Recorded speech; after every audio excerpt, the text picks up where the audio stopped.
ಎಲ್ಲರಿಗೂ ನಮಸ್ಕಾರ. Welcome to Vidyarthivani YouTube channel. ನಾವು ಇಂದು ನಡೆದ ದ್ವಿತೀಯ PUC ಅರ್ಥಶಾಸ್ತ್ರ ವಿಷಯದ ಕೀ ಉತ್ತರಗಳನ್ನು ನೋಡ್ತಾ ಹೋಗೋಣ.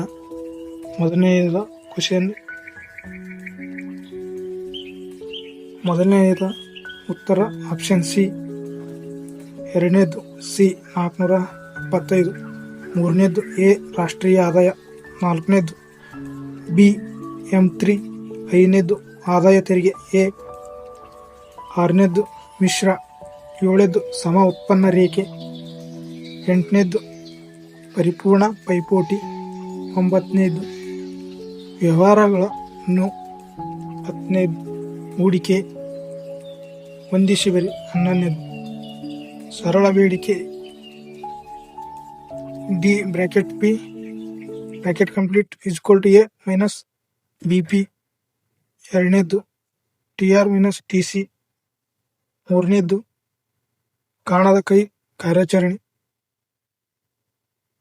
ನಾಲ್ಕನೇದು ದಾಸ್ತಾನು ಚಲಕ, ಐದನೇದು ದರ್ಟಿ ಹೊಂದಾಣಿಕೆ, ಹನ್ನೆರಡನೇದು ಮಾರ್ಜಿನಲ್ ರೇಟ್ ಆಫ್ ಸಬ್ಸ್ಟಿಟ್ಯೂಷನ್, ಬದಲಾವಣೆಯ ಕನಿಷ್ಠ ದರ.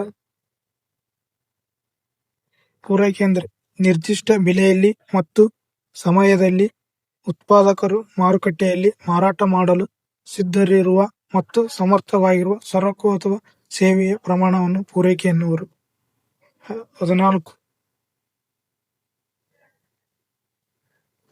ರಫ್ತುಗಳ ಅರ್ಥ ನೀಡಿ. ಒಂದು ದೇಶವು ಇತರ ದೇಶಗಳಿಗೆ ಸರಕು ಮತ್ತು ಸೇವೆಗಳನ್ನು ಮಾರಾಟ ಮಾಡುವ ಕ್ರಿಯೆಯನ್ನು ರಫ್ತುಗಳೆಂದು ಕರೆಯುವರು. 15ನೇದು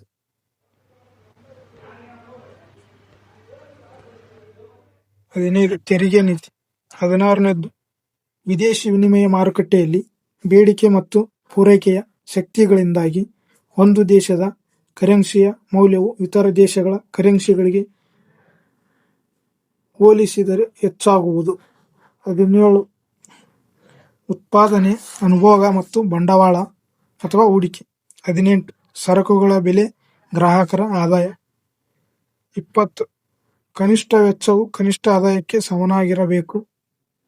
MC=MR, MC ರೇಖೆಯು MR ರೇಖೆಯನ್ನು ಕೆಳಗಿನಿಂದ ಛೇದಿಸಬೇಕು. 21 ಬೆಲೆಯು ಸರಾಸರಿ ಪರಿವರ್ತನೀಯ ವೆಚ್ಚಕ್ಕೆ ಸಮನಾಗಿರಬೇಕು. P=AVC ಉತ್ಪಾದನಾ ಮಟ್ಟ.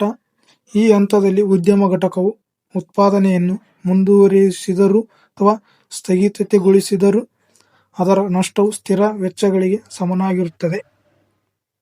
22 ಅಂತಿಮ ಬಳಕೆಗಾಗಿ ಇನ್ನೂ ಸಿದ್ಧವಾಗಿರುವ ಮತ್ತು ಮತ್ತಷ್ಟು ಉತ್ಪಾದನಾ ಪ್ರಕ್ರಿಯೆಗೆ ಒಳಪಡಬೇಕಾದ ಸರಕುಗಳು. ಉದಾಹರಣೆ, ಬ್ರೆಡ್ ತಯಾರಿಸಲು ಬಳಸುವ ಹಿಟ್ಟು. 24 MPS ಮೌಲ್ಯವನ್ನು ಲೆಕ್ಕ ಹಾಕಿ. MPS=1 - MPC.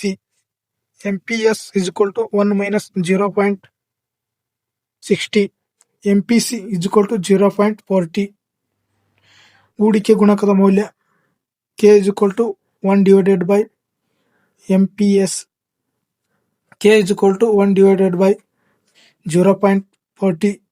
K=2.5. 25ನೇದು ಸಾರ್ವಜನಿಕ ಸರಕುಗಳು ಹೊರಗಿಡುವಂತಿಲ್ಲ ಮತ್ತು ಬಳಕೆಯಲ್ಲಿ ಪೈಪೋಟಿ ಇಲ್ಲ. ಉದಾಹರಣೆ, ರಸ್ತೆ ದೀಪಗಳು. ಖಾಸಗಿ ಸರಕುಗಳು ಹೊರಬಿಡಬಹುದು ಮತ್ತು ಬಳಕೆಯಲ್ಲಿ ಪೈಪೋಟಿ ಇರುತ್ತದೆ. ಉದಾಹರಣೆ, ಬಟ್ಟೆ. 26 ಆರ್ಥಿಕತೆಯಲ್ಲಿ ಆದಾಯ ಹೆಚ್ಚಾದಾಗ ಪ್ರಮಾಣ ಅನುಗುಣವಾಗಿ ತೆರಿಗೆಯು ಸ್ವಯಂಚಾಲಿತವಾಗಿ ಹೆಚ್ಚು ತೆರಿಗೆಯನ್ನು ಸಂಗ್ರಹಿಸುತ್ತದೆ. ಇದು ಒಟ್ಟು ಬೇಡಿಕೆಯನ್ನು ತಗ್ಗಿಸುತ್ತದೆ. ಅದೇ ರೀತಿ ಆರ್ಥಿಕ ಹಿಂಜರಿತದ ಸಮಯದಲ್ಲಿ ಆದಾಯ ಕಡಿಮೆಯಾದಾಗ ತೆರಿಗೆಯ ಸಂಗ್ರಹವು ಕಡಿಮೆಯಾಗಿ ಅದು ಆರ್ಥಿಕತೆಯನ್ನು ಸ್ಥಿರಗೊಳಿಸಲು ಸಹಾಯ ಮಾಡುತ್ತದೆ. ಹೀಗಾಗಿ ಇದು ಸ್ವಯಂಚಾಲಿತವಾಗಿ ಕಾರ್ಯನಿರ್ವಹಿಸುತ್ತದೆ. ಇವಿಷ್ಟು 2 ಮಾರ್ಕ್ಸಿನ ಉತ್ತರಗಳು. ಇನ್ನು 5 ಮಾರ್ಕ್ಸ್ ಕ್ವೆಶ್ಚನ್ ಆನ್ಸರ್.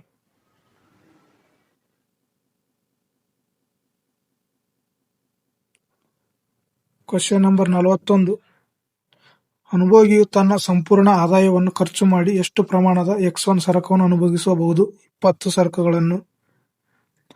ಬಿ. ಅನುಭೋಗಿಯು ತನ್ನ ಸಂಪೂರ್ಣ ಆದಾಯವನ್ನು ಖರ್ಚು ಮಾಡಿ ಎಷ್ಟು ಪ್ರಮಾಣದ X2 ಸರಕುಗಳನ್ನು ಅನುಭೋಗಿಸಬಹುದು? 12. ಬಜೆಟ್ ರೇಖೆಯ ಇಳಿಜಾರು ಕೆಳಮುಖ ಅಥವಾ ಮೇಲ್ಮುಖವಾಗಿರುತ್ತದೆಯೋ? ಕೆಳಮುಖವಾಗಿರುತ್ತದೆ. ಬಜೆಟ್ ರೇಖೆಯ ಮೇಲಿನ ಎಲ್ಲ ಸಂಯೋಜನೆಗಳು ಅನುಭೋಗಿಯ ಆದಾಯಕ್ಕೆ ಸಮನಾಗಿರುತ್ತವೆಯೇ ಅಥವಾ ಇಲ್ಲವೇ? ಸರಿ, ಸಮನಾಗಿರುತ್ತದೆ. ಅನುಭೋಗಿ X1 ಸರಕಿನ ಹೆಚ್ಚುವರಿ ಘಟಕವನ್ನು ಪಡೆಯಲು ಬಯಸಿದರೆ X2 ಸರಕನ್ನು ಬಿಟ್ಟು ಕೊಡಬೇಕಾಗುತ್ತದೆ. ಇದು ಸರಿಯೇ? ಸರಿ.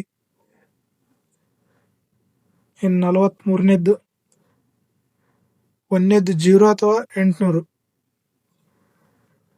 ಹಿಟ್ಟು ಗಿರಣಿಯನ್ನು ಒಟ್ಟು ಉತ್ಪಾದನೆ 1000. ಚಿಲ್ಲರೆ ಅಂಗಡಿ ಮಾರಾಟಗಾರ ಒಟ್ಟು ಉತ್ಪಾದನೆ 1500. ಮಧ್ಯಂತರ ಸರಕುಗಳ ಬಳಕೆ 1000. ಮೌಲ್ಯವರ್ಧನೆ 1500. ಇಷ್ಟು ಅರ್ಥಶಾಸ್ತ್ರದ 1 ಮಾರ್ಕ್ಸ್, 2 ಮಾರ್ಕ್ಸ್, 5 ಮಾರ್ಕ್ಸ್ ಉತ್ತರಗಳಾಗಿರುತ್ತವೆ.